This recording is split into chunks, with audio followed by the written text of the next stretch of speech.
नमस्कार मित्रों, मैं एक बार फिर आप लोगों के सामने आया हूँ कुछ टॉपिक लेकर के।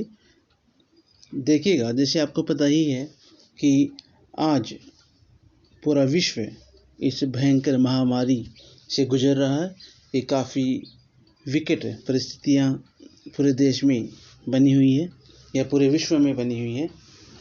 तो जो एग्ज़ाम्स का शेड्यूल है या जितनी भी क्लासेस हैं वो सारी की सारी अभी बंद हो गई हैं। सारे एग्ज़ाम्स पोस्टपोन्ड हो गए हैं। तो जो तैयारी करने वाले लोग हैं उनके लिए काफ़ी अच्छा समय है और उसी समय को ध्यान में रखते हुए आज से मैं आप लोगों के बीच वीडियोस लेकर के आता रहूँगा जो आपके एग्ज़ाम्स में काफ़ी हेल्पफुल होंगी। तो आज इस कड़ी में अपन जो पहला टॉपिक स्टार्ट कर रहे हैं या जो पहला अध्याय अपन जोड़ रहे हैं उस पे अपन बात करेंगे और उसका नाम है भक्ति आंदोलन।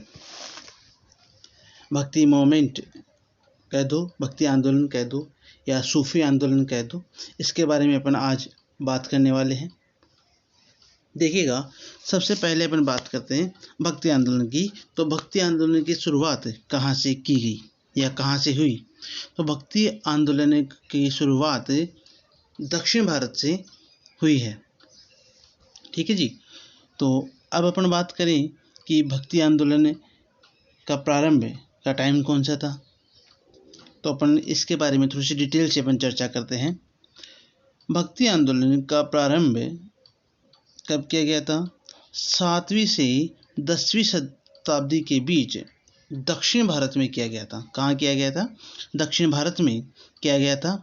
और दक्षिण भारत में अलवार संतों के द्वारा, अलवार संतों से मतलब था वैष्णव भक्ति में लीन रहने वाले लोग या विष्णु भगवान की भक्ति करने वाले लोग, इनके द्वारा 7वीं से 10वीं शताब्दी के बीच दक्षिण भारत में भक्ति आंदोलन की शुरुआत हुई या की गई। अब बात करते हैं कि इनके बीच में उस समय क्या हुआ था। तो भक्ति आंदोलन का प्रारंभ, जैसे कि मैंने बताया, 7वीं से 10वीं शताब्दी के बीच दक्षिण भारत में अलवार संतों के द्वारा किया गया था। बाद में शैव संतों ने भक्ति को मोक्ष का मार्ग भी बताया था। ठीक है जी, जिसमें पद, गीत, भजन गाकर और स्थान स्थान पर प्रवचन कर जनता में ईश्वर के प्रति भावनाओं और भक्ति जगाने का कार्य इन लोगों के द्वारा किया गया था। ठीक है, देखिएगा, ये जैसे कि इसमें लिखा हुआ है, ये जो चीज़ें हैं इनके द्वारा ये कार्य किया गया था। उस समय भक्ति में एक नया प्रकार जुड़ गया या दो अलग अलग मत के ग्रुप आ गए थे। तो इनमें एक था नयनार वर्ग और दूसरा था अलवार। अब अपन बात करते हैं नयनार और अलवार, ये क्या थे, उस समय इनकी क्या भूमिका रही होगी। तो सबसे पहले अपन अगर बात करें तो अलवार संतों से या नयनार से मतलब क्या है? अलवार शब्द का अर्थ है अंतर्ज्ञान रखने वाला वह व्यक्ति जो ईश्वरीय चिंतन में पूर्णतया विलीन हो गया हो। कहने का मतलब है जिसको अंतर्ज्ञान हो गया हो।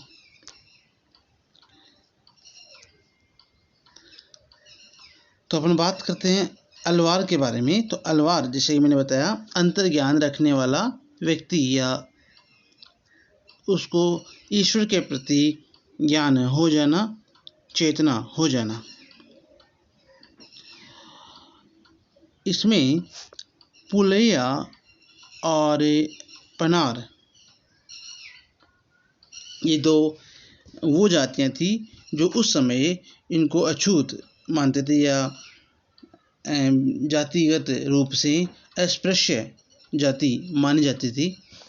वो भी अलवार इस समुदाय में शामिल थी। अलवार समुदाय में 12 अलग अलग भांति के संत थे या अलग अलग जातियों से बिलोंग करने वाले संत थे। अलवार संतों में जो सबसे अधिक प्रसिद्ध थे उनका नाम क्या था? उनका नाम था पेरिय अलवार, जो कि काफ़ी ज़्यादा प्रसिद्ध हुए अलवार संतों में। इनके अलावा भी अलग अलग पृष्ठभूमि से लोग अलवार संतों में आए थे। उनमें सबसे अधिक जो प्रसिद्ध थे वो थे पेरिय अलवार और उनकी पुत्री अंडाल, टोंडर, डीपोडी अलवार और नमलवार नाम की ये पुत्रियां थी उनकी। उनकी जो गीत संकलित थे वो थे दिव्य प्रबंधम। दिव्य प्रबंधम में उनके गीत अभी संकलित हैं। इनके अलावा ये तो हो गई अलवार की बात। अब अपन अगर बात करें नैनार, तो नैनार में भी अलवार की भांति जैसे कि अलवार में 12 अलग अलग जातियों से संत आए थे, वैसे ही नैनार में 63 अलग अलग जातियों से संत हुए थे, जिसमें कुम्हार उस समय अछूत जातियों में मानी जाती थी। कामगार, किसान, शिकारी, सैनिक, ब्राह्मण आदि अलग अलग जातियों के लोग इसमें शामिल थे। उनमें जो सर्वाधिक प्रसिद्ध थे, मतलब कि नैनार में जो सबसे अधिक प्रसिद्ध थे वो थे, उनका नाम था क्या? उनका नाम था अपार। उनका नाम था अपार। दूसरा था संबंदर और एक थे सुंदरार। ये 3 जो संत थे वो नैनार इस समुदाय में काफ़ी प्रसिद्ध रहे थे। इनके अलावा एक और संत थे, वो थे माणिकव सागर। ये जो संत थे वो काफ़ी प्रसिद्ध रहे थे और उनके गीतों के 2 संकलन थे, मतलब 2 अलग अलग उस संकलन में उनके गीतों का संकलित उनको किया गया था।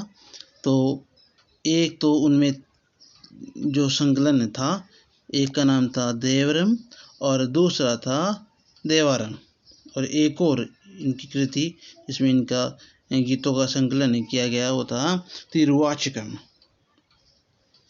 उस समय, मतलब दक्षिण भारत में उस समय एक और कवियत्री हुई थी, नाम था आंडाल। नाम क्या था?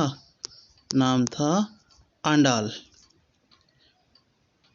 आंडाल जो कवियत्री थी वो अपनी मीराबाई के समान, मीराबाई मेवाड़ से जो बिलोंग करती थी, जो कि कृष्ण भक्ति में लीन थी, उनकी ही भांति ये आंडाल कवियत्री, आंडाल ये संत थी, जिनको ये भी कृष्ण भक्ति में लीन रहती थी।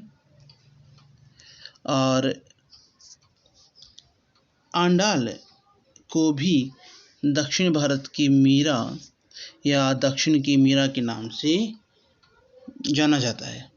दक्षिण की मीरा किसे कहा जाता है? तो दक्षिण की मीरा आंडाल को कहा जाता है। अब अपन बात करते हैं कि भारत में ऐसे कितने लोग थे, प्रभावशाली लोग थे अलग अलग, जो कि इन्होंने भक्ति आंदोलन में अपना योगदान दिया। तो सबसे पहले अपन बात करें तो अपन बात करेंगे शंकराचार्य की। इसकी बात करेंगे अपन? शंकराचार्य की। तो शंकराचार्य की अगर अपन बात करें तो देखिएगा, भारत के प्रभावशाली दार्शनिकों में से वो एक थे, जिनका नाम क्या था? शंकराचार्य। जन्म इनका हुआ था 8वीं शताब्दी में, और कहाँ हुआ था? केरल में हुआ था। कहाँ हुआ था? केरल में हुआ था। शंकराचार्य अद्वैतवाद के समर्थक थे। किसके समर्थक थे? अद्वैतवाद के वो समर्थक थे। अद्वैतवाद से क्या मतलब है?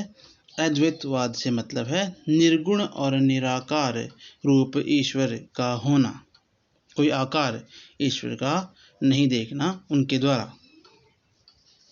जीवात्मा और परमात्मा दोनों एक ही हैं, ऐसा अद्वैतवाद में माना जाता है।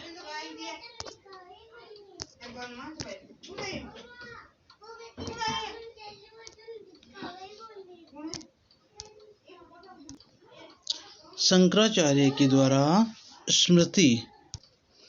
स्मृति संप्रदाय स्थापित किया गया। इन्होंने एक संप्रदाय की नींव रखी, नाम था स्मृति संप्रदाय। इनके द्वारा 4 अलग अलग जगहों पर मठ या पीठ की स्थापना भी की गई थी। वो कौन कौन से पीठ हैं देखिएगा। पहले अपन बात करें, 1 नंबर पे जो था वो था श्रृंगेरी पीठ, जो कि दक्षिण में तुंगभद्रा नदी के तट पर स्थित है। दूसरा जो है वो है ज्योतिष पीठ, जो कि कहाँ है? बद्रीनाथ में है। तीसरा है गोवर्धन पीठ, जो कहाँ है? जगन्नाथपुरी में। और चौथा है शारदा पीठ, जो कि द्वारिकापुरी में स्थित है। अब अपन आगे इससे रिलेटेड कल और बात करेंगे। अगर मेरा वीडियो आपको अच्छा लगा हो तो कमेंट बॉक्स में ज़रूर लिखिएगा और चैनल को सब्सक्राइब भी कर लीजिएगा, ताकि मैं ज़्यादा से ज़्यादा आप लोगों के लिए वीडियोस, एजुकेशनल वीडियोस ऐसे लेकर के आता रहूं। धन्यवाद।